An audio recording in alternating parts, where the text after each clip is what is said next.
Isang mapagpalang araw po sa ating mga katis mula dyan sa Luzon, Visayas and Mindanao, dyan sa Zamboanga, at dyan po sa labas po ng bansa sa Mexico. Viva Mexico, Viva Zamboanga, muchas gracias amigo. Bago pala ako patuloy po, itong may pinadala po sa atin ang katis po natin. Ito'y nagpapatulong po sa pagdecode at sa pag-analisa ng treasure marker, treasure sign and treasure symbols mga katiits.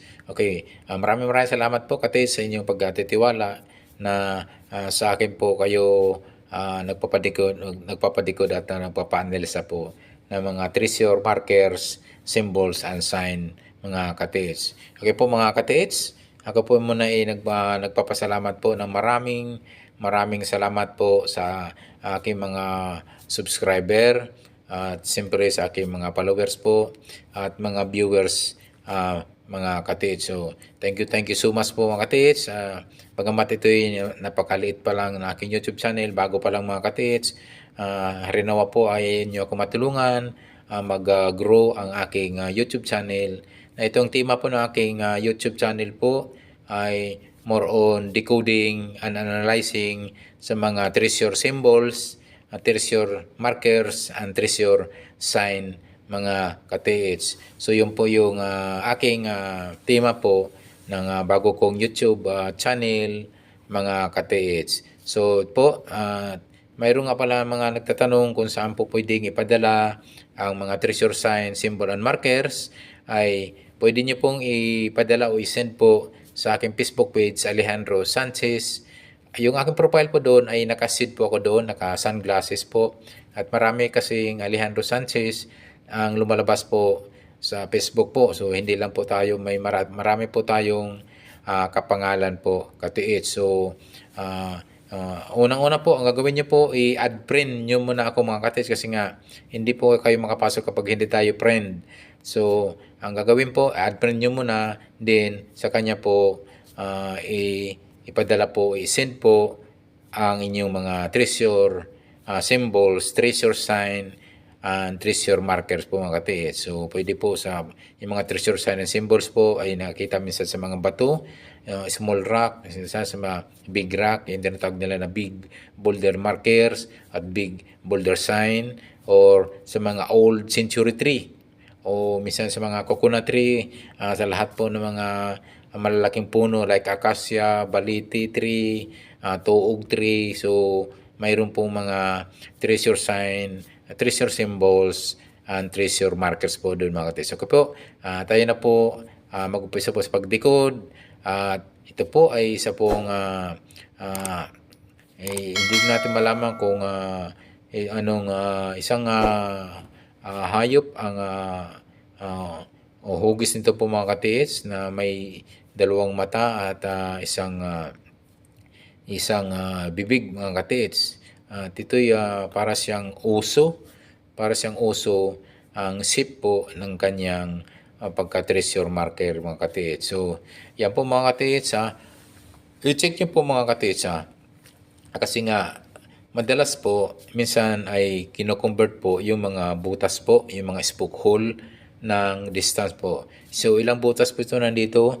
Mayroon po tayo napansin dyan na 4 na butas. So mayroon sa noo, mayroon pang isa, hindi ko lang na bilugan, at mayroong nguso banda mga katiits. So po, minsan po ay yan ay ginagamit po ng distance po ang kanilang mula sa kanilang item po kung saan po located po. So halimbawa 4 na spoke hole yan, ay pwede nyo pong i-convert po ng 1 meter every hole, every spoke hole. So 4 yan, so 1 meter to hanggang 4 meters po. Pwedeng 4 meter distance po ang layo ay posibleng nandoon po yung item locate po mga katiits. So yun po mga katiits ay huwag nyo palang kaligtaan po mga katiits, at itong ating pagdidikod po ay hindi talaga sinasabing 101% po na lahat po ay nakikita po. Iba rin po talaga yung mayroon tayong treasure hunting equipment para po ito'y makakatulong at mabilis po malukit po yung item po na ating hinahanap po mga katiits. Kasi nga Ang metal detector po ay pwede pong makadetect po niya na 1 meter, 3 meters hanggang 2 meters hanggang 3 meters po deep ang lalim. At maganda sana po kung mayroon din po kayong tinatawag na gold locator. Ang gold locator kasi po pwede yan mag-detect po ng fumes o singaw po ng gold. Kaya minsan nakadetect po ng malayo 8 to 10 meters mga ka-TH. Okay po mga ka-TH, atin na pong umpisahan pagdalikod. So ito po, yung una ay napansin po natin yung may tatlong o apat na spoke hole. So ito po mga ka-TH, pwede niyo pong gamitin po, pwede niyo sukatin yung lalim at yan ay ginagamit din sa distance po. Kung gaano kalalim, mayroong 1 inches, 2 inches po, 3 inches po yung lalim na hole po, na pagkabutas po.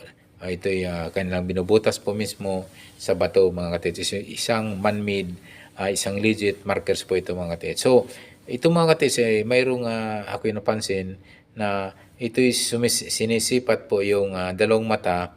Ito'y parang nakatingin po sa bandang west, in between west and north area. So, i-check nyo po mga katiits sa layo po ng 1 hanggang 5 meters po distance po mula dito sa stone marker nito mga katiits.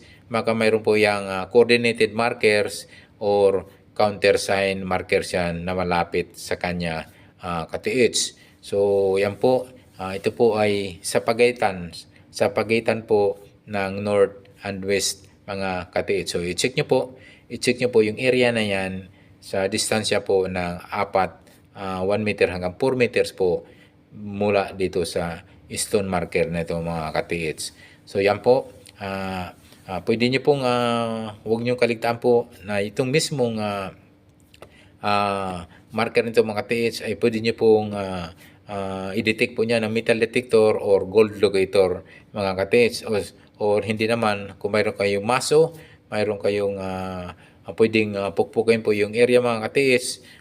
Kahit sabihin wala po tayong napapansin na parang takip, mayroon po yung mga tinatawag na rock enclosed item po mismo sa bato o mismo sa pinaka marker stone ay nandoon pala yung mga giveaways. Mayroon palang minsan may nakakuha po ng mga katiits natin ng mga 1 bar, mga iba't ibang jewelries, mga gold coins, silver, mga relics po na ito'y natatagpuan mismo sa stone marker. Kaya nga mga katiits, tinitingnan po natin lahat ng anggulo, lahat po ng sinusuri po natin para ito'y ating makuha at ating matagpuan katiits. So yun po, itong napansin ko po, yung bandang west and in between north, i-check nyo po dyan sa distansya po ng 1 meter hanggang 4 meters mga katiits.